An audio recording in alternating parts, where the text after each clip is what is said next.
I've never really talked about that night. People think they know what happened at Knebworth, but they don't. Something was different that day. You could feel it in the air before we even went on stage. Backstage, Freddie was sitting alone, holding this small silver bracelet. He always wore it every show, every tour.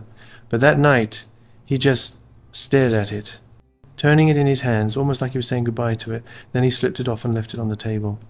I remember asking him if he was all right. He smiled, that same Freddie smile, and said, "It's nothing, darling. Just a reminder." I didn't understand what he meant. Not then. After the show, the bracelet was gone, and so was something else. It took me years to realize what Freddie was really saying that night, and once I did, I couldn't forget it. August 9th, 1986. The air around Knebworth Park felt electric. 120,000 fans filled the field, their cheers rolling like thunder miles beyond the stage.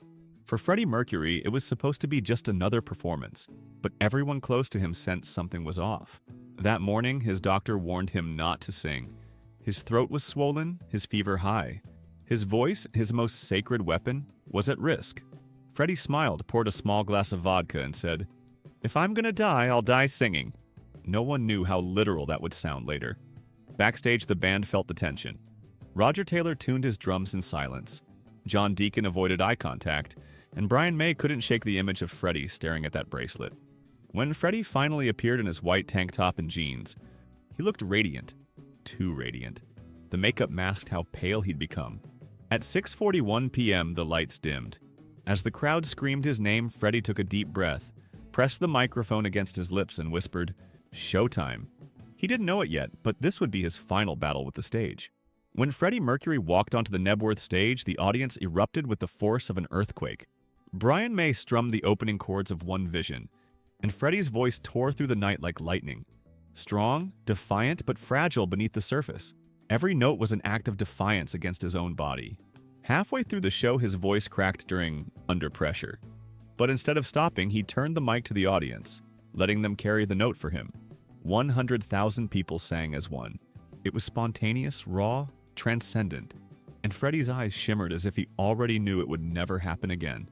Behind the amplifiers, Brian watched closely.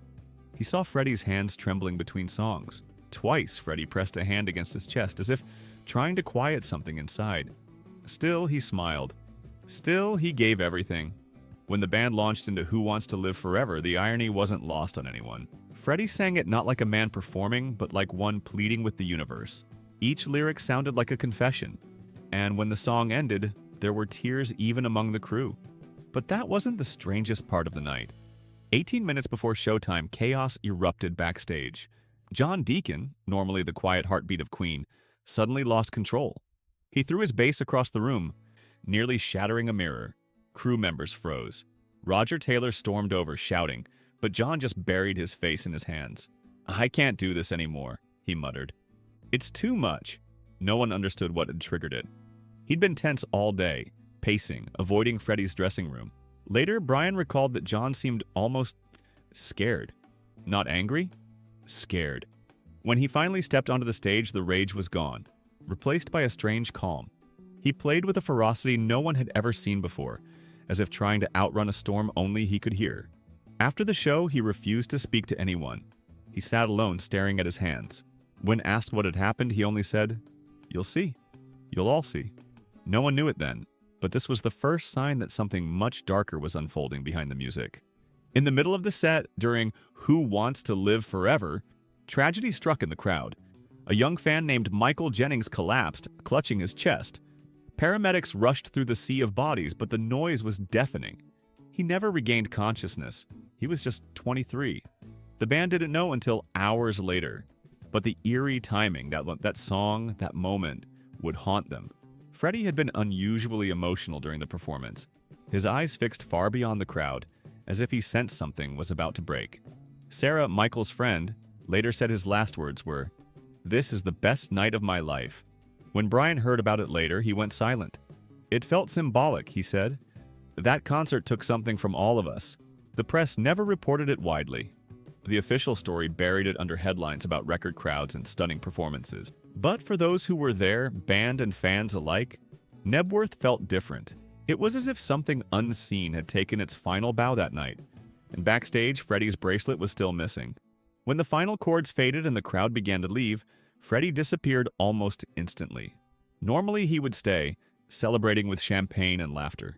But that night, he walked straight off the stage and into his dressing room. Roger found him sitting at the mirror, silent, staring at his reflection. The silver bracelet, and the one Brian had seen earlier, was gone.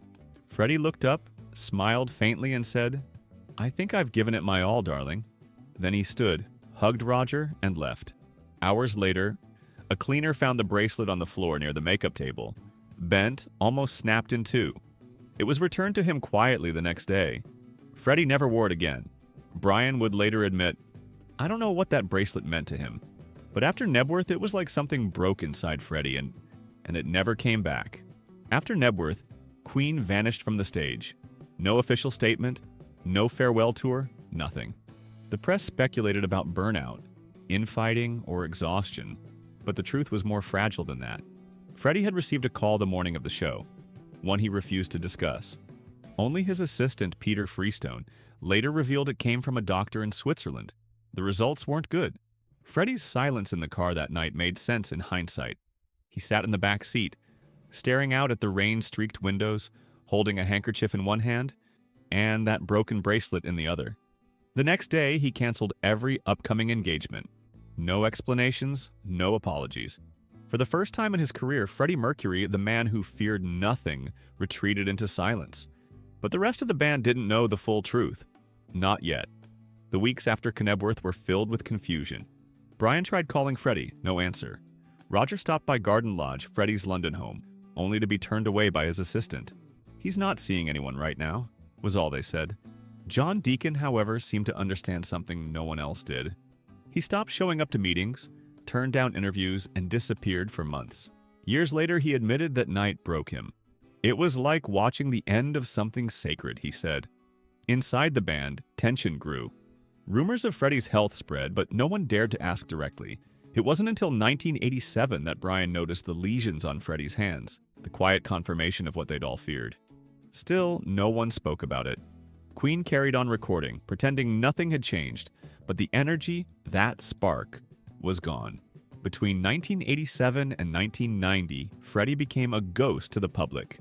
He stopped touring, rarely gave interviews, and avoided photographers. When tabloids speculated about his health, he laughed it off. But inside Garden Lodge, things were different.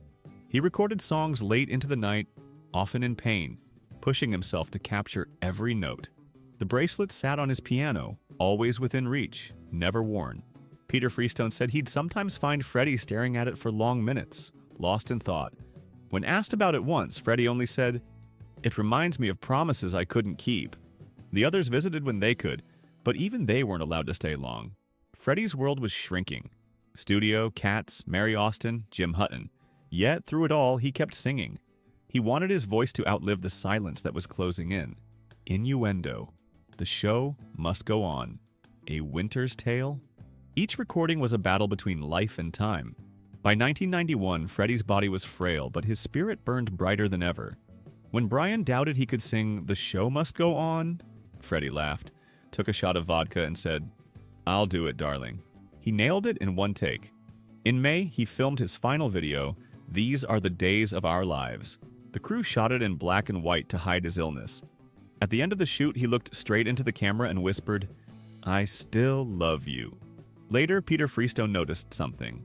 On the piano beside him during that video was the silver bracelet, polished, untouched, as if waiting for him to finish his last goodbye. Freddie Mercury died on November 24, 1991. The world mourned. But among the thousands of tributes and headlines, one small mystery remained. The bracelet. When Mary Austin returned to collect Freddie's belongings, it was gone. No one ever found it again. Some say she kept it, others believe it was buried with him. Brian May, when asked years later, simply said, "Maybe he took it with him. Maybe that's what he meant all along." That silver band, once just an accessory, had become something more. A symbol of endings, of promises, of a man who gave everything to the world but kept one secret for himself. And maybe that's why Knebworth still feels different. Because it wasn't just the last concert, it was a farewell hidden in plain sight. a goodbye only Freddie understood.